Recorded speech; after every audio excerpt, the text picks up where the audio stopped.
बौद्ध भारत चैनल में आप सभी का स्वागत है। सभी भाइयों को सप्रेम जय भीम नमो बुद्धाय। अंगुत्तर निकाय के द्वितीय भाग का भाग, इसमें भगवान भिक्षुओं को धम्म प्रवचन कर रहे हैं। भगवान आगे समझाते हैं, भिक्षुओं को समझाते हैं, भिक्षुओं ये चार अगति गमन हैं। कौन से चार? छंदागति को प्राप्त होता है, द्वेषागति को प्राप्त होता है, मोहागति को प्राप्त होता है तथा भयागति को प्राप्त होता है। भिक्षुओं ये चार अगति गमन हैं। छंदा दोषा भया मोहा यो धम्म अतिवर्तति निहीयति तस्य यस्सो कालपक्षेव चंद्रमा। जो कोई छंद कामना द्वेष भय या मोह के वशीभूत हो धर्म का उल्लंघन करता है, उसका यश कृष्ण पक्ष के चंद्रमा की तरह हीनावस्था को प्राप्त हो जाता है। भिक्षुओं ये चार अगति गमन नहीं है। कौन से चार? छंदागति को प्राप्त नहीं होता, द्वेषागति को प्राप्त नहीं होता, मोहागति को प्राप्त नहीं होता तथा भया गति को प्राप्त नहीं होता। भिक्षुओं ये चार अगति गमन नहीं है। छंदा दोषा भया मोहा यो धम्म नातिवर्तति आपूरति तस्य यशो शुक्ल पक्षेव चंद्रमा। जो कोई छंद कामना द्वेष भय या मोह के वशीभूत हो धर्म का उल्लंघन नहीं करता, उसका यश शुक्ल पक्ष के चंद्रमा की तरह अभिवृद्धि को प्राप्त होता है। भिक्षुओं ये चार अगति गमन हैं। कौन से चार? छंदागति को प्राप्त होता है, द्वेषागति को प्राप्त होता है, मोहागति को प्राप्त होता है तथा भयागति को प्राप्त होता है। भिक्षुओं ये चार अगति गमन हैं। भिक्षुओं ये चार अगति गमन नहीं है। कौन से चार? छंदागति को प्राप्त नहीं होता, द्वेषागति को प्राप्त नहीं होता, मोहागति को प्राप्त नहीं होता, भयागति को प्राप्त नहीं होता। भिक्षुओं ये चार अगति गमन नहीं है। छंदा दोषा भया मोहा यो धम्मं अतिवर्तति निहीयति तस्य यशो कालपक्षेव चंद्रमा। छंदा दोषा भया मोहा यो धम्म नातिवर्तति आपूरति तस्य यशो शुक्ल पक्षेव चंद्रमा। जो कोई छंद कामना द्वेष भय या मोह के वशीभूत हो धर्म का उल्लंघन करता है, उसका यश कृष्ण पक्ष के चंद्रमा की तरह हीनावस्था को प्राप्त हो जाता है। जो कोई छंद द्वेष मोह या भय के वशीभूत हो धर्म का उल्लंघन नहीं करता, उसका यश शुक्ल पक्ष के चंद्रमा की तरह अभिवृद्धि को प्राप्त होता है। भिक्षुओं जिस भोजन व्यवस्थापक भिक्षु में ये चार बातें हों, उसे ऐसा ही मानना चाहिए जैसे लाकर नरक में डाल दिया गया हो। कौन सी चार बातें?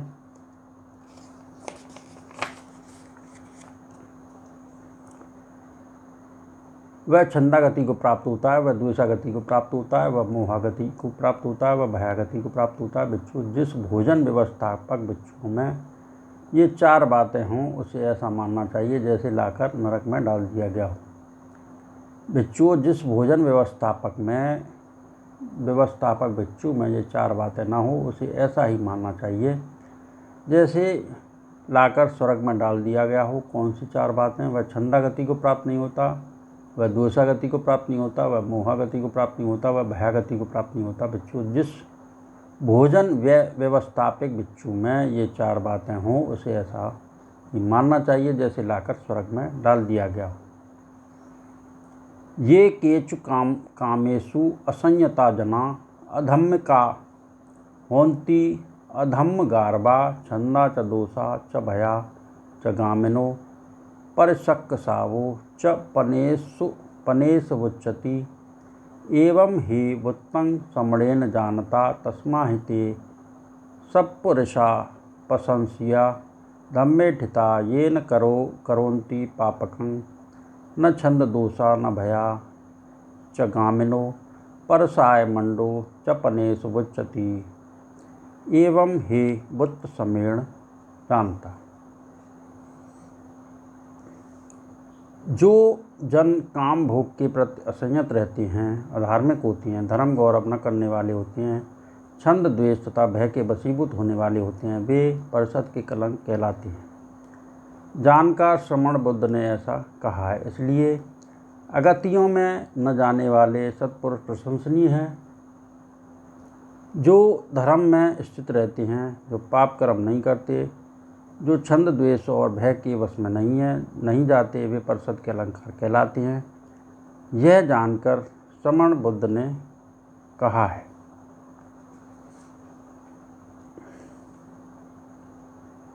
एक समय भगवान श्रावस्ती में अनाथ पिंडक के जेतमनाराम में विहार करते थे। वहाँ भगवान ने भिक्षुओं को संबोधित किया। उन भिक्षुओं ने भगवान को प्रत्युत्तर दिया। भदंत भगवान ने यह कहा, भिक्षुओं, अब मैं संबुद्ध होने के तुरंत बाद एक समय में निरंजना नदी के तट पर अजपाल नगराज वृक्ष के नीचे उर्वेला में विहार करता था। उस समय भिक्षुओं एकांत में चिंतन करते हुए मेरे मन में यह संकल्प उठा, किसी के भी प्रति गौरव रहित होकर, आदर रहित होकर रहना दुष्कर है। क्यों न मैं किसी श्रमण व ब्राह्मण के प्रति गौरव युक्त होकर, आदर युक्त होकर उसके आश्रम में रहूं।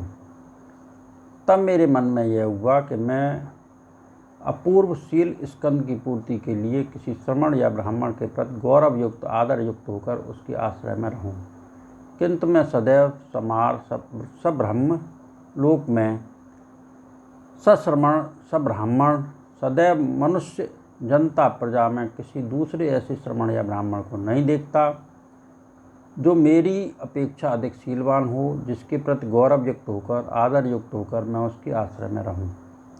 इसी प्रकार समाधि स्कंद की पूर्ति के लिए, प्रज्ञा स्कंद की पूर्ति के लिए किसी श्रमण व ब्राह्मण के प्रति गौरव युक्त, आदर युक्त होकर उसके आश्रय में रहूं। किंतु मैं सदैव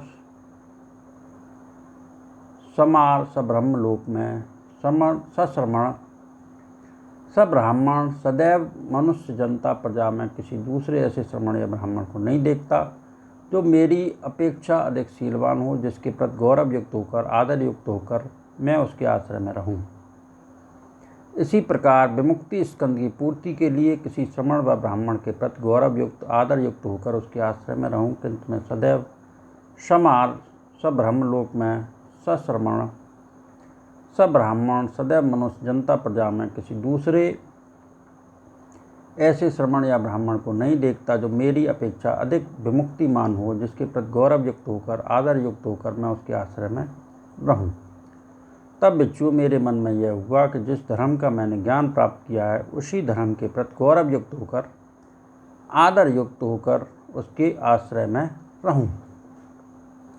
तब हे भिक्षुओं, संप्रत ब्रह्मा ने अपने चित्त से मेरे चित्त की बात जान, जैसे कोई बलवान पुरुष सिकड़ी हुई बाँह को फैलाए या फैले हुए बाँह को सिकोड़े, इसी प्रकार ब्रह्मलोक से अंतर्ध्यान होकर मेरे सामने प्रकट हुआ। तब भिक्षुओं, स्वयं प्रति ब्रह्मा उत्तरी को एक कंधे पर कर दाहिने घुटने को पृथ्वी पर टेक, जहाँ मैं था वहाँ मुझे हाथ जोड़कर इस प्रकार बोला, ऐसा ही है भगवान, ऐसा ही है सुगत बनते, जो भी भूतकाल में अरहंत सम्यक संबुद्ध हुए हैं, वे भी भगवान के धर्म के प्रति गौरव युक्त होकर, आदर युक्त होकर उसी के आश्रय से विहार करते थे। बनते, जो भविष्य में भी अरहंत सम्यक संबुद्ध होंगे, वे भी भगवान के धर्म के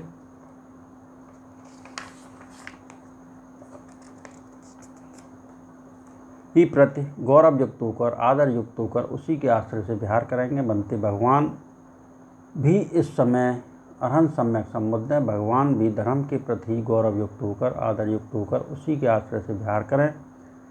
स्वयं प्रति ब्रह्मा ने यह कहा और इसके आगे यह कहा, ये च व्यभतीता संबुद्धा, ये च बुद्धा अनागता, यो चेत रहे संबुद्धो बहुन शोक नाशनो, सभ्ये सद्धम्म गरुणो विहिंसु विहरन्ति च, अथोपि विहरिष्यन्ति ऐसा बुद्धान धम्मता, तस्माहि अत्तकामेन महंतम विशंखता, सद्धम्मो गरुकातब्बो सरंग बुद्धान शासन, अर्थात जो भूतकाल के संबुद्ध हुए हैं, जो भविष्य काल के बुद्ध होंगे तथा अनेक जनों के शोक नाशक जो वर्तमान काल के संबुद्ध हैं, वे सभी सद्धर्म का गौरव करने वाले रहे हैं, रहेंगे तथा हैं।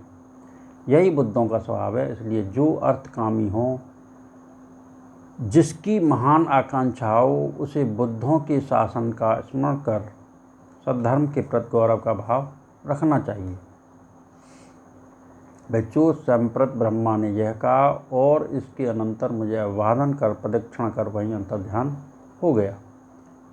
तब से बिच्छू ब्रह्मा का भी विचार जानकर और अपने भी अनुकूल जिस धर्म का मैंने साक्षात किया, उसी धर्म के प्रति गौरव रख, आदर रख, उसी के आश्रय रहने लगा। क्योंकि बिच्छू संघ का भी महत्व है, इसलिए संघ के प्रति भी मेरे मन में महान गौरव है।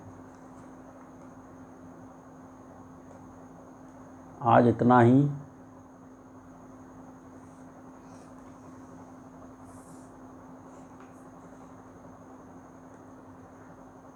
भगवान के इस धम्म प्रवचन के प्रताप से सबका मंगल हो, सबका कल्याण हो, सबकी स्वस्थ मुक्ति हो, सबके दुखड़े दूर हों, संसार के सारे प्राणी सुखी रहें, सुखी रहें, सुखी रहें, सबका भला हो, सबका कल्याण हो, सबकी स्वस्थ मुक्ति हो, सबके दुखड़े दूर हों। साधु साधु साधु।